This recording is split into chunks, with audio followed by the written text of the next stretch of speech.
BTC বিধানসভায় গৃহীত কৰা পৃথক বড়োলেণ্ড ৰাজ্য গঠনৰ প্ৰস্তাৱ কেন্দ্ৰীয় চৰকাৰৰ অনুমোদন লাভ কৰিলে পৃথক বড়োলেণ্ড ৰাজ্য গঠন হোৱাটো নিশ্চিত। এই কথা আমি কোৱা নাই, কিয়নো বিগত 2010 চনত বড়োলেণ্ড বিধান পৰিষদীয় ভৱনত পৃথক বড়োলেণ্ড ৰাজ্য গঠনৰ প্ৰস্তাৱ সৰ্বসন্মতিৰে গৃহীত কৰা হৈছিল। কিন্তু 2020 চনত তৃতীয় বড়ো শান্তি চুক্তি স্বাক্ষৰ হোৱাৰ পিছতো বৰ্তমানৰ প্ৰমোদ বড়ো নেতৃত্বাধীন পৰিষদীয় চৰকাৰে বাতিল কৰিব পৰা নাই সৰ্বসন্মতিৰে গৃহীত হোৱা সুকীয়া বড়ো ৰাজ্যৰ প্ৰস্তাৱখনক। গোপনে চলিছিল নেকি অসমক দ্বিখণ্ডিত কৰাৰ ব্লুপ্ৰিণ্ট? তৈয়াৰ কৰা হৈছিল নেকি বড়োলেণ্ড গঠনৰ ৰণকৌশল? বড়োলেণ্ড ৰাজ্য গঠনৰ বাবে গৃহীত হোৱাৰ প্ৰস্তাৱৰ বিষয়ে কি ক'লে পৃথ্বীৰাজ নাৰায়ণ দেৱমেছে? কোকৰাঝাৰ সাংবাদিকৰ আগত পৃথ্বীৰাজ নাৰায়ণ দেৱমেছে অভিযোগ কৰা মতে বিগত 2010 চনৰ 17 ফেব্ৰুৱাৰীত হাগ্ৰামা মহিলাৰী নেতৃত্বত বিধান পৰিষদীয় ভৱনত সৰ্বসন্মতিৰে স্বাক্ষৰ লৈ পৃথক বড়োলেণ্ড গঠনৰ প্ৰস্তাৱ আইনৰূপে গৃহীত কৰে। বৰ্তমানৰ প্ৰমোদ বড়ো নেতৃত্বাধীন পৰিষদীয় চৰকাৰখনৰ বিষয়ে পৃথ্বীৰাজ নাৰায়ণ দেৱমেছে কি ক'লে চাওক আমাৰ এই প্ৰতিবেদনত।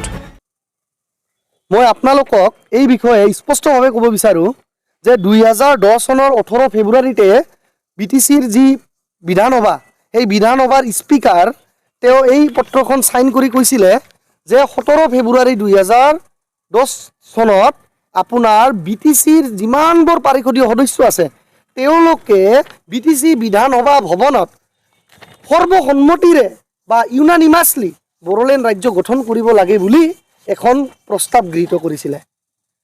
হয়, এই কথাষাৰ বহুতে নাজানে, কিন্তু মই স্পষ্টভাৱে আজি এই তথ্যখিনি আপোনালোকৰ ওচৰত দাঙি ধৰিছোঁ আৰু এটাই কথা ক'ব বিচাৰিছোঁ যে হাগ্ৰামা মহিলাৰী ডাঙৰীয়াই যি সময়ত কৈছিলে যে বড়োলেণ্ড ৰাজ্য কেতিয়াও গঠন নহয়, হাগ্ৰামা মহিলাৰী ডাঙৰীয়াই তেওঁৰ শাসনকাল চলাই থকা সময়ত কৈছিলে যে বড়োলেণ্ড ৰাজ্য BPF চৰকাৰে কেতিয়াও গঠন হ'বলৈ নিদিয়ে। কিন্তু হাগ্ৰামা মহিলাৰী ডাঙৰীয়াই অজনজাতীয় লোকক আৰু যিখিনি নন ট্ৰাইবেল মানুহ আছে তেওঁলোকৰ পৰা ভোট ল'বৰ কাৰণে তেওঁলোকক বিশ্বাসঘাতকতা কৰিলে। আজি প্ৰমোদ বড়ো ডাঙৰীয়াই এক সময়ত বড়োলেণ্ড লাগে বুলি আন্দোলন কৰিছিলে, আজি এপছুৱে বড়োলেণ্ড লাগে বুলি আন্দোলন কৰিছিলে, আজি NDFBৰ ভাইসকলে বড়োলেণ্ড লাগে বুলি এসময়ত আন্দোলন কৰিছিলে, কিন্তু অন্ততঃ তেওঁলোকেতো সন্মুখত আন্দোলনটো কৰিছিলে, ৰেলপথত কৰিছিলে, ঘাইপথত কৰিছিলে বা ৰাজপথত কৰিছিলে, তেওঁলোকে ধৰ্ণা প্ৰদৰ্শন কৰিছিলে বা তেওঁলোকে মেমৰেণ্ডাম চনদ পত্ৰ দাবী এইবিলাক চৰকাৰলৈকে পত্ৰৰ জৰিয়তে প্ৰেৰণ কৰিছিলে।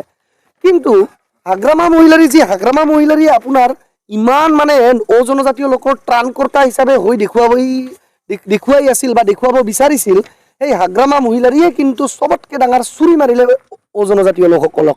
কাৰণ যি সময়ত হাগ্ৰামা মহিলাৰীয়ে বড়োলেণ্ড ৰাজ্যৰ সম্পূৰ্ণ বিৰোধিতা কৰিছিলে, যি সময়ত এপছুৰ আন্দোলনৰ সময়ত বড়োলেণ্ড ৰাজ্যৰ দাবীক হাগ্ৰামা মহিলাৰীয়ে নাকচ কৰাই নহয় বিভিন্ন অপমানজনকভাৱে মন্তব্য প্ৰদান কৰিছিলে, সেই হাগ্ৰামা মহিলাৰীয়ে কিন্তু 2010 চনত 17 ফেব্ৰুৱাৰী তাৰিখে, মই আকৌ এবাৰ কৈছোঁ 2010 চনৰ 17 ফেব্ৰুৱাৰী তাৰিখে বিটিচিৰ বিধানসভাত হাগ্ৰামা মহিলাৰী নেতৃত্বাধীন বিটিচি চৰকাৰৰ সকলো পাৰিষদে চব MCLA বিলাকে মিলি সৰ্বসন্মতিৰে ইউনানিমাছলি বড়োলেণ্ড ৰাজ্য গঠন কৰিব লাগে বুলি প্ৰস্তাৱখন গৃহীত কৰে আৰু গোপনীয়তাৰে অতি গোপনে এই প্ৰস্তাৱখনক ৰখা হয়।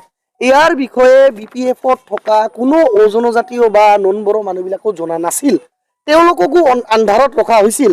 গতিকে BPFত থকা নন ট্ৰাইবেল বা অজনজাতীয় লোকসকলক মোৰ এটাই প্ৰশ্ন যে হাগ্ৰামা মহিলাৰী ডাঙৰীয়াই কি কাৰণে ইমান গোপনীয়তাৰে কেৱল তেওঁলোকৰ MCLA বিলাককহে জানিবলৈ দিছিল আৰু বাকী কাকো ৰাইজক জানিবলৈ দিয়া নাছিল?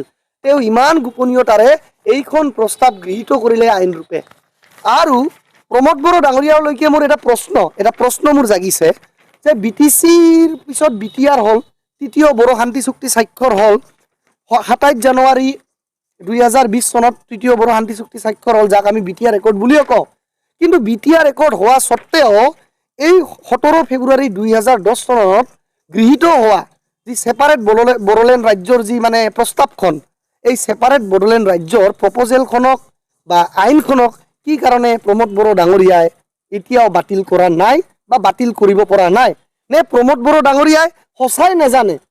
না প্ৰমোদ বড়ো ডাঙৰীয়াই সঁচাই নাজানে যে হাগ্ৰামা মহিলাৰী ডাঙৰীয়াই 17 ফেব্ৰুৱাৰী 2010 চনত তেওঁলোকৰ যি বিধানসভা চৰকাৰ নহয়, লিগেলি লফুল্লি তেওঁলোকৰ যি লেজিছলেটিভ এছেম্বলি তাতে ছেপাৰেট বড়োলেণ্ড ৰাজ্য কৰিব লাগে বুলি এইখন government resolution for creation of separate Bodoland state বোলা প্ৰস্তাৱখনক আইন ৰূপে তেওঁলোকে গৃহীত কৰিছিলে।